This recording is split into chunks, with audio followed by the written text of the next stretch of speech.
Ici Catherine Solaris, passionnée d'ésotérisme. Dans ce podcast, j'ai envie de vous parler de vécu et d'expérience. Parce que l'ésotérisme, c'est tellement abstrait. On peut se demander, ça ressemble à quoi un voyage astral? Ça fait quoi de ressentir les esprits ou encore d'avoir des visions? Entre autres, parce que l'ésotérisme est un domaine tellement vaste. Mais ici, je veux vous raconter du réel, des anecdotes qui sont vraies, vraiment ésotériques.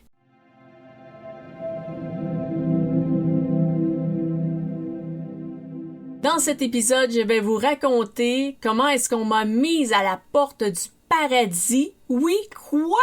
Comment est-ce qu'ils ont osé faire ça? Je vais vous raconter comment c'est arrivé, pourquoi est-ce qu'on m'a mise à la porte et comment est-ce que ça fonctionne tout ça. Donc, premièrement, le terme paradis, ça vient des anciens systèmes de croyances. Donc, l'idée, c'était que on meurt et puis après, on s'en va dans un endroit extrêmement positif. Mais de nos jours, on dit pas mal plus le haut astral. Et pour moi, le terme haut astral est super parce que ça ne fait pas référence seulement à un seul lieu, un seul et unique lieu. Le haut astral, c'est vraiment le haut astral et dans le haut astral, il y a plein de lieux. Donc, il y a plein de lieux positifs. Il n'y a pas seulement le paradis. Il y a plein de sortes d'endroits. Maintenant, dans tous ces endroits-là, qui sont différents plans de l'astral, est-ce qu'il y en a qui sont interdits? Est-ce qu'il y en a que l'accès est barré pour toutes sortes de raisons? Eh bien oui.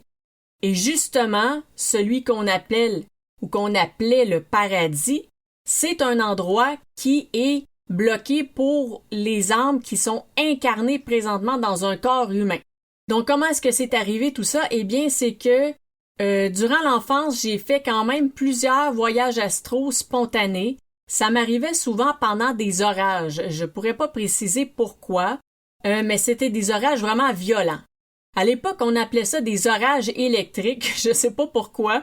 Parce qu'un orage, c'est électrique, veut pas, là, comme pas le choix. Mais l'expression orage électrique, à l'époque, ça voulait dire que c'était un orage vraiment d'une violence. C'était beaucoup d'éclairs et ça faisait vibrer le sol, là, c'était très agressif. Donc, c'était souvent pendant des orages comme ça que je sortais de manière spontanée, ce qui est un peu étrange parce qu'on va suggérer aux gens de ne pas sortir dans l'astral quand il y a des orages. Ça m'a toujours été dit, ça. Ah non, faut pas faire ça. Puis là, je disais, oui, mais faut pas faire ça. J'ai fait ça spontanément quand j'avais 5 ans, là. C'est pas de ma volonté. Ah tiens, il y a un orage super violent, je vais sortir dans l'astral. Quelle bonne idée. Non, non. Ça arrivait tout seul, les voyages astraux comme ça. Donc, j'étais sortie dans l'astral, mais j'étais dans un autre pays. Donc, je me promenais sur la rue et je trouvais ça bizarre parce que je voyais les gens ne me regardent pas. Pourquoi ils me regardent pas? Et là, j'entendais 2 adultes qui parlaient ensemble sur la rue, mais c'était une langue, je sais pas c'était quoi. Peut-être de l'allemand. Allemand ou une langue qui ressemble, il y a toutes sortes de langues là, qui ressemblent un peu à de l'allemand, quelque chose comme ça. Et là, les gens parlaient entre eux, et j'étais juste à côté, et je les écoutais parler, tout en me disant « Qu'est-ce qu'ils disent? » Et là, au loin, on voyait justement des nuages sombres arriver et un orage arriver. Donc, peut-être que là, j'entendais ce qui se passait chez moi, mais je suis pas certaine parce que je crois que l'orage était déjà présent chez moi, mais il y en avait quand même un autre là-bas qui s'en venait. Donc là, je voyais que les personnages, les gens qui étaient là, les personnes se parlaient et disaient « Oh, il faut s'en aller, il va pleuvoir », quelque chose comme ça. Ça ressemblait à ça dans le non-verbal, du moins. Et quand j'étais très jeune, j'avais une peur bleue des orages. Vraiment, j'avais ultra peur de ça. Alors qu'au contraire, aujourd'hui, j'adore. J'adore regarder les orages. Je pourrais m'asseoir au bord de la fenêtre.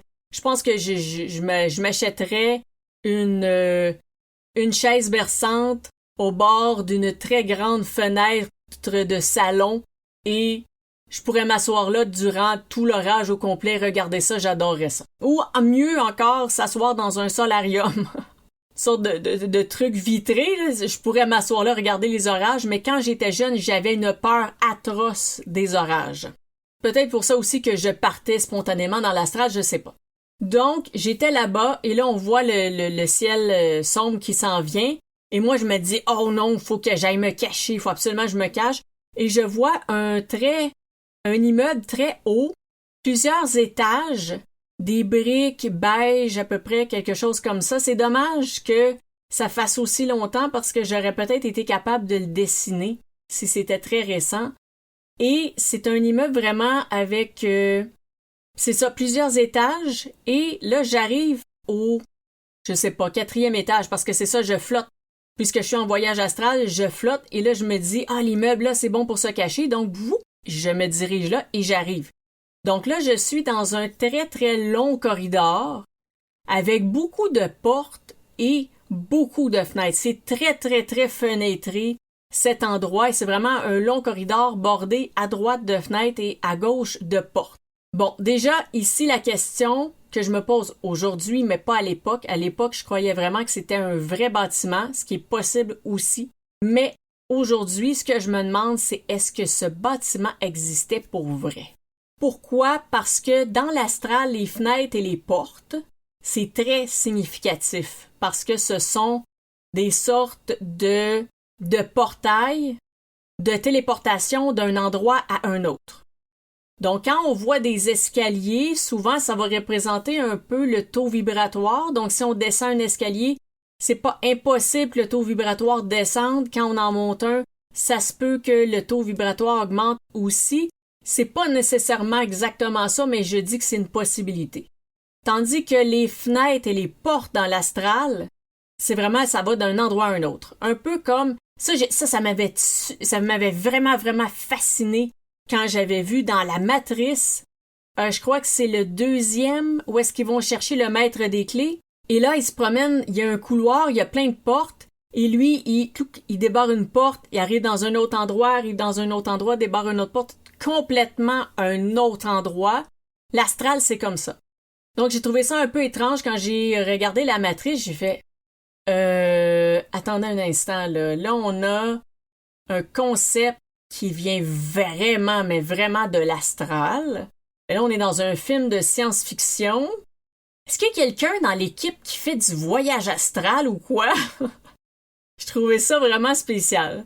Donc, pour ça, l'aspect porte et fenêtre, je pourrais pas confirmer que l'édifice existait réellement ou non, mais même s'il existe, tout est possible quand même. Donc là, je suis dans le corridor, je regarde par la fenêtre, je vois les nuages sombres qui s'en viennent, j'essaie d'ouvrir les portes et elles sont toutes barrées. Donc, est-ce que c'était un établissement, je sais pas quel type d'établissement ça pourrait être, mais toutes les portes sont barrées. Ou peut-être qu'elles étaient simplement fermées, mais que moi, dans l'astral, j'essaie d'ouvrir la poignée, ça passe au travers, donc je suis pas capable d'ouvrir la porte, parce que j'étais quand même très jeune à cette époque-là. Alors là, je me souviens pas du détail de est-ce que j'ai essayé d'ouvrir la porte, mais ça fonctionnait pas parce que ma main était pas capable ou quoi, mais je sais qu'elles étaient toutes fermées. Et là, moi, je me retrouve dans un couloir vitré, l'orage s'en vient, là, je panique et je dis non, faut que je m'en aille de là. Il faut que j'aille dans un endroit, et là, je me mets à penser, dans un endroit sécuritaire, dans un endroit paisible, dans un endroit où je vais me sentir bien. Donc, dans le fond, mon focus était sur le positif. Il faut que je trouve un endroit où je vais être en sécurité, je vais me sentir bien, tout ça. Donc, mon focus, c'est ça. Et là, je cherche. Et je vois, entre deux portes, sur un mur, une petite mini ouverture. C'est super petit, là. C'est peut-être, je sais pas, un petit trou de 3 mm de diamètre. On s'entend que c'est très petit. Là, je vois ça dans le mur. Et je vois de la lumière de l'autre côté. Donc là, je me dis, c'est quoi ça? Et là, je regarde par le trou et je vois vraiment que c'est lumineux. Là, je me dis, oh wow! Ça a l'air parfait, là. Je vais aller de l'autre côté, moi. Et là, je regarde dans l'ouverture et pouf, je me retrouve de l'autre côté. Alors, qu'est-ce qui arrive de l'autre côté? Eh bien, c'est qu'il n'y a que de la lumière blanche, c'est tout. C'est juste lumineux. C'est extrêmement blanc. Partout, c'est pur. C'est d'un blanc pur partout autour de moi. Et là, même dans mon dos, parce que là, je suis rendue là-bas. Je ne suis plus dans l'édifice, dans l'autre pays. Je suis là-bas, donc je suis complètement entourée partout, tout autour de moi, c'est blanc. Mais plus je reste longtemps, plus je commence à discerner des choses. Donc, je commence à voir des silhouettes de personnes. Ah, il y a des gens là, OK. Je commence à voir, c'est comme s'il y avait une sorte de pelouse, mais parfaite. Vous savez, les gens qui veulent avoir la pelouse parfaite, achètent plein d'engrais, d'ingrédients. Il n'y a pas besoin de ça là-bas. La pelouse était parfaitement impeccable. Le plus beau gazon que j'ai jamais vu de ma vie, le vert d'un vert tellement magnifique, éblouissant. Jamais vu de la nature aussi belle que ça. Et là, plus ça va, plus je commence à voir d'autres choses et au loin, j'aperçois une sorte de château, on va dire. C'est super dur à décrire parce que, premièrement, ça fait longtemps, là, j'étais très jeune. Ensuite, c'est que c'est pas nécessairement un château, mais c'est une impression de.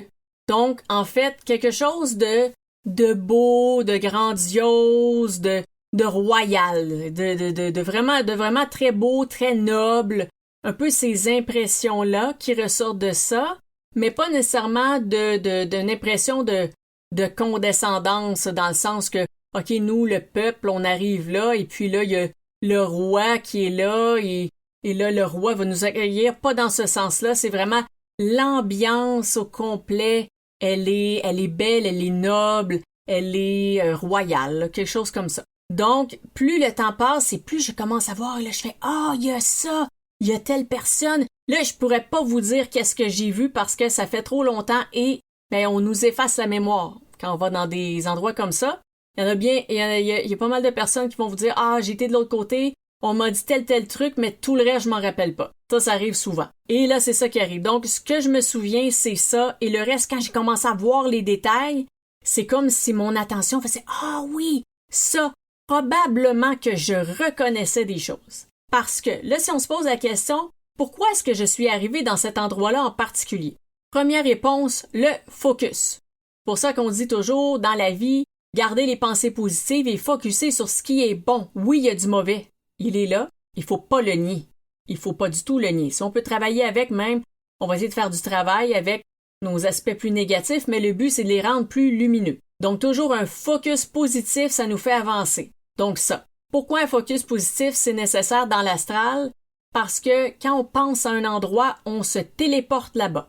Donc si je me suis téléporté dans un pays d'Europe, je sais pas lequel, peut-être que j'ai déjà vécu là dans une vie antérieure. Ça pourrait être une possibilité. C'est ce monde extrêmement lumineux, extrêmement blanc. Pourquoi est-ce que je me suis téléporté là-bas? Probablement que j'ai déjà été aussi. Donc normalement, ça fonctionne comme ça. Et si c'est vraiment le lieu où vont les gens après la mort, eh bien, si j'ai vécu une vie antérieure en Europe, il a fallu que je décède à un moment ou un autre, donc je me suis retrouvée dans cet autre monde plein de lumière. Jusqu'ici, tout se tient. Le problème, c'est que j'avais pas le droit d'être là parce que je suis incarnée. Donc, tant que je ne décède pas, je peux pas aller dans cet endroit. Même si j'ai déjà été, même si je m'en souviens, ce n'est pas ma place à ce moment-ci. Donc, ce qui se produit, c'est que j'entends à ce moment-là une voix énorme, une voix omniprésente. Elle était partout à la fois. Cette voix, elle englobait tout ce qui existait dans cet endroit. Elle arrivait de partout à la fois. Elle était grandiose, elle était très imposante. Et elle me dit quelque chose comme « Ne reviens pas ici entre la terre et la mort. » Et là, j'ai fait « OK. » Et là, bam! On me retourne dans mon corps. Sauf que se faire retourner dans son corps d'une manière aussi drastique, c'est très difficile sur le physique. Donc, j'avais le cœur qui battait, bam, bam, bam, bam, bam, bam. La respiration.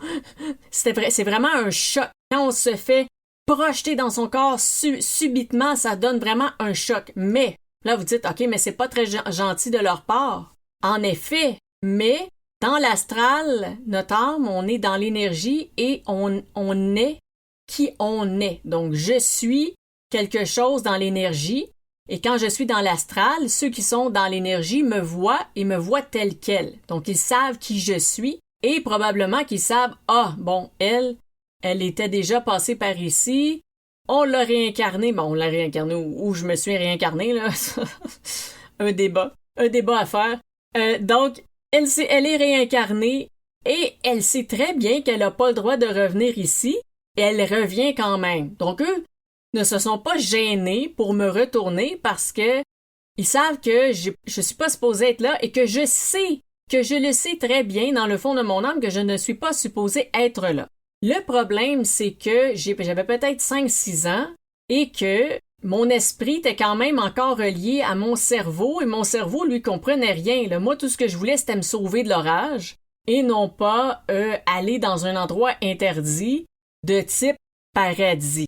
Là, la fin de l'anecdote, qu'est-ce qui est super intéressant là-dedans, c'est que j'en ai parlé à des amis, j'en ai parlé à des proches, et il y a un proche et une amie qui avaient vu exactement et précisément la même chose que moi.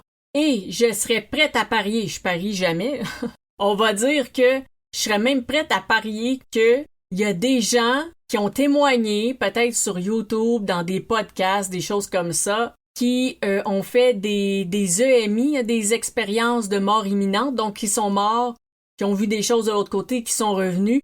Je serais quasiment prête à parier qu'il y a des gens qui ont eu ça, qui ont vu la même chose eux aussi. Alors, est-ce que mon ami s'est fait rejeter aussi violemment que moi?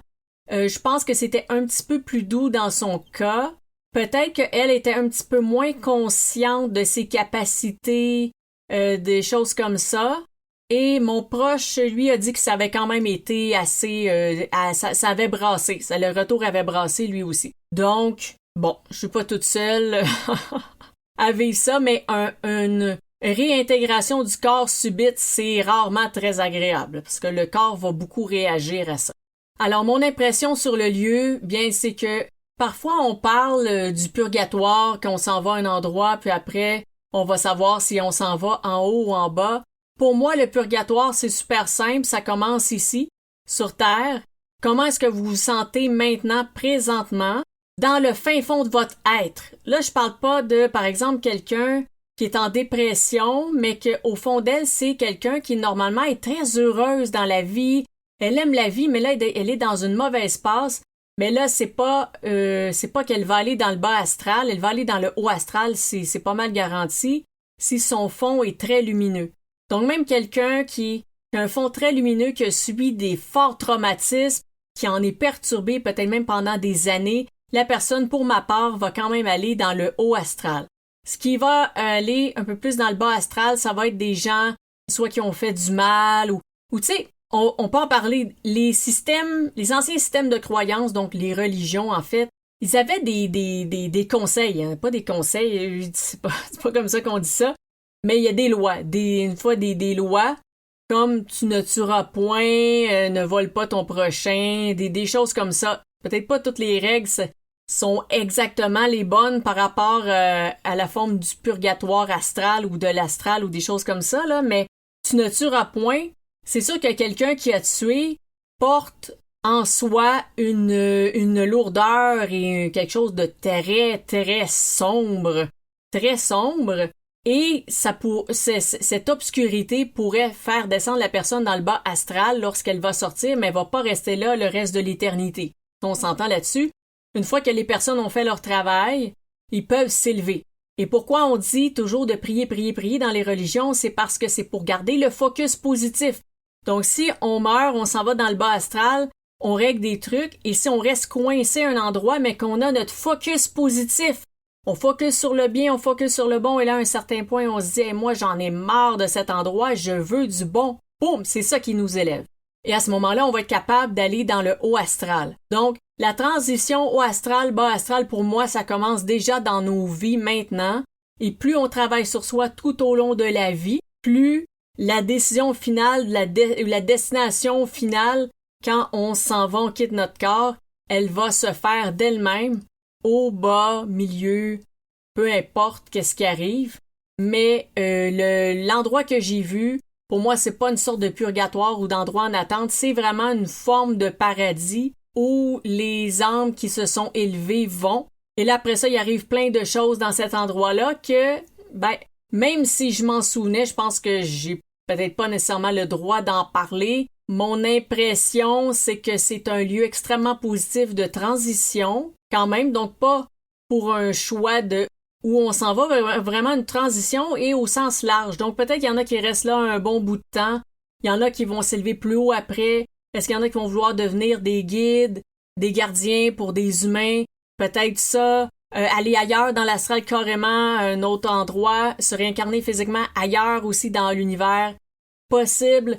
Donc, pour moi, c'est un peu une sorte de lieu comme ça, mais c'est un lieu d'accueil après la vie terrestre. Ouais. Après, on décide qu'est-ce qui se passe pour la suite. Parce qu'il y a un ami à moi qui m'avait dit à un moment donné qu'il avait écouté une émission avec un médium et le médium avait parlé à son père qui était au paradis, on va dire. Et plusieurs années après, il reparle à son père et son père lui raconte « Ah là, je suis rendu à tel endroit, j'ai été à tel truc, faire tel truc, tout ça. » Et là, mon ami me dit « Mais comment ça, son père était au paradis, puis là, il se promène un peu partout? » Mais je dis « Mais pourquoi est-ce qu'il resterait à un même endroit le reste de l'éternité? » C'est quand même drôle parce que on fait partie du grand tout. Le grand tout, il y a tout là-dedans. On peut aller n'importe où, faire toutes sortes de trucs. On n'est pas obligé de rester sur Terre. Il y a beaucoup d'autres choses à voir. Et ensuite, le paradis, mais c'est sûr que c'est extraordinaire parce que c'est extraordinaire positif, mais il y a d'autres lieux positifs, là, il y a pas juste un endroit. Celui-là, c'est celui qui accueille les humains ou les âmes qui ont été incarnés dans un corps humain, donc décèdent, quittent le corps, s'en vont là-bas, et là, peut-être qu'il y a, comme certaines personnes disent, revoient le film de leur vie, un petit bilan, revoient leurs proches, des choses comme ça. Donc, c'est comme le lieu d'accueil après une vie humaine. Mais, oui, c'est extrêmement positif, c'est extraordinaire. Est-ce qu'il y a d'autres endroits positifs, extraordinaires comme ça? Ben oui, il y en a plein. Il y en a d'ailleurs qui sont accessibles aux humains, même incarnés, mais celui-là, non. Pourquoi? La réponse est super simple. Parce que c'est un lieu d'accueil après la vie humaine. T'es en train de faire ta vie humaine, tu peux pas aller là. C'est pas l'endroit où aller. Mais oui, il y a d'autres endroits qui sont extrêmement positifs qu'on pourrait décrire comme un paradis, qui sont accessibles pour le voyage astral. Donc, si vous vous essayez au voyage astral, c'est possible d'aller dans plein de lieux extrêmement positifs. Puis vous allez vivre une expérience absolument hors du commun. Et vous ne comprendrez plus pourquoi vous êtes peut-être dans votre vie peut-être négatif parfois, ou peut-être dans la critique, ou toutes sortes d'émotions négatives, ou que vous laissez des problèmes en place, quand on peut tellement se sentir bien, se sentir en paix, se sentir grandi, se sentir en harmonie avec tout. Pourquoi est-ce que vous vivez comme ça? Ça fait plein de remises en question, ça, le voyage astral et ce type de déplacement-là dans des lieux comme ça. Mais les lieux qui sont très spécifiques, qui ont des règles comme ça qui sont établies, ont aussi des gardiens. Et les gardiens, pour ma part, n'y vont pas de main morte. J'ai probablement un gros passé très mystique, peut-être, très ésotérique, très astral. Et donc, ils me connaissent. Et c'est pas les seuls à me connaître. J'aurai d'autres anecdotes à vous raconter sur des choses qui se sont passées il y a quelques années, en 2017-2018. Oui, donc je vais garder le mystère. Mais il y a eu d'autres choses dans l'astral où des entités m'ont reconnu. J'étais pas super content de me voir ceux-là, mais ils ne m'ont pas retourné vivement dans mon corps. Ça, j'ai quand même apprécié. Alors, c'est pas mal ça qui fait le tour de ce que je voulais vous raconter à propos de mon éjection du paradis. Donc, je vous dis à la prochaine!